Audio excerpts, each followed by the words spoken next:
आज के ज़माने में कोई कहाँ 90% बच्चे आजकल अपने माँ बाप का वो कोई काम नहीं कर रहे हैं जो उनका कर्तव्य है करना चाहिए। 90% बच्चे नहीं कर रहे हैं, केवल 10% बच्चे कर रहे हैं। अब बताओ क्या करना चाहिए, क्या नहीं करना चाहिए, जरा समझो। जिस दिन पिता की मृत्यु होती है, जिस दिन मतलब जिस तिथि पर पिता की मृत्यु होती है, जिस तिथि पर माता की मृत्यु होती है, जिस तिथि पर दादी और दादा की मृत्यु होती है, उस तिथि पर आपके घर में हर वर्ष उस तिथि पर उनके नाम से कुछ ना कुछ उनके निमित्त 2 ब्राह्मण 4 ब्राह्मण 2 कन्या 4 कन्या 1 गाय 2 गाय पेट भर तुम्हारे यहाँ पाए भर पेट। इसी का नाम है श्राद्ध। क्या है इसका नाम? श्रद्धा से किया गया कार्य ही श्राद्ध है अपने पूर्वजों के लिए। उस दिन कुछ करो, ब्राह्मणों को भोजन कराओ हर साल। अब आप कहेंगे महाराज जी 1 साल कर तो लिया। अरे भैया ये बताओ कि यदि तुम हर साल अपने बाप के नाम से 5 ब्राह्मण खवाओगे तो क्या घट जाएगा? 5 कन्याएं खवाओगे तो क्या घट जाएगा?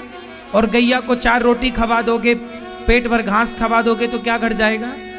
लेकिन आज के जमाने में लोग ऐसे हैं कि हम पंडित जी क्यों खवाएं, हम क्यों ब्राह्मण खवाएं, बाप हमारा हम ब्राह्मण खवाएं।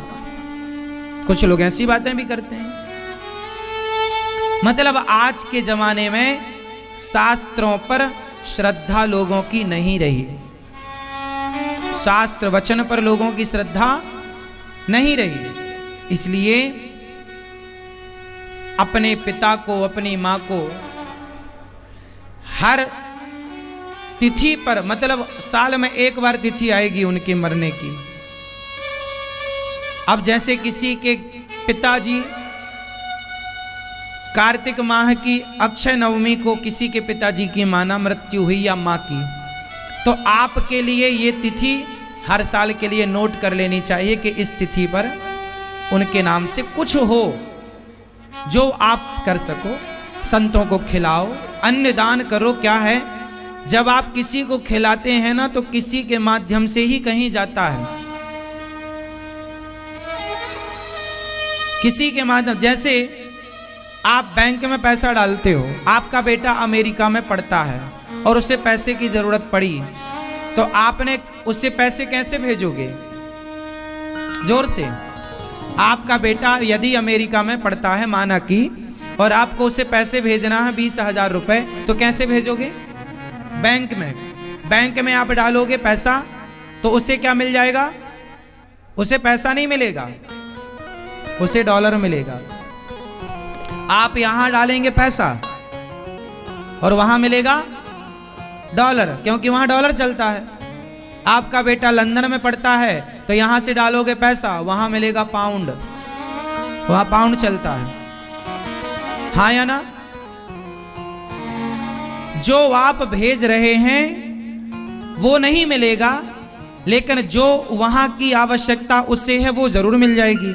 उसी तरह तुमने अपने पिता के नाम से किसी ब्राह्मण को खिलाया, किसी कन्या को खिलाया, किसी संत को भूखे को खिलाया, तो उसके तृप्त होते ही आपके पितरों को जिस चीज की जहां जरूरत है इसके माध्यम से उन्हें वो मिल जाएगा। उन्हें जो चाहिए, उन्हें जिस चीज की रिक्वायरमेंट है, जरूरत है, आवश्यकता है, ये क्रम है। ये क्रम यहां भी है, ये क्रम आध्यात्म में भी है। लेकिन आजकल 90% बेटे ऐसे हैं कि अपने माँ बाप के नाम की न तिथि याद रख पाते हैं, ना उस तिथि पर कोई काम कर पाते हैं। इसलिए हम आप लोगों से कहते हैं कि आप लोग अपने जीते जी अपने अच्छे काम करके जाना,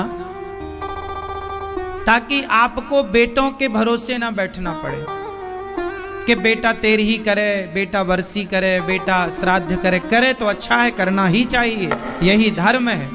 पर ना करे तो आप इतने पुण्य करके जाओ कि आप अपने पुण्य के बल पर ही मोक्ष को प्राप्त कर लो, भगवान को पालो। आपको पुण्य के लिए किसी का मुंह ना देखना पड़े कि भैया तुम पुण्य करो फिर हमारा मोक्ष होगा। हम अपने मोक्ष की तैयारी करके ही मरे ना। इसलिए हम कहते हैं कि जीते जी अपनी 13वीं कर लो, मरने के बाद बेटा करेगा करेगा। जीते जी अपनी बरसी कर लो, मरने के बाद बेटा करेगा जो करेगा। जीते जी गौदान कर लो, मरने के बाद बेटा करेगा तो करेगा। अच्छे काम जीते, भागवत जीते जी सुन लो, सत्य जीते जी बोल लो, दया जीते जी कर लो।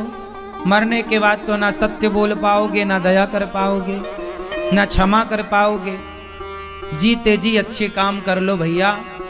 84 लाख योनियों में बड़े भाग्य से भगवान ने आपको मनुष्य का शरीर दिया है।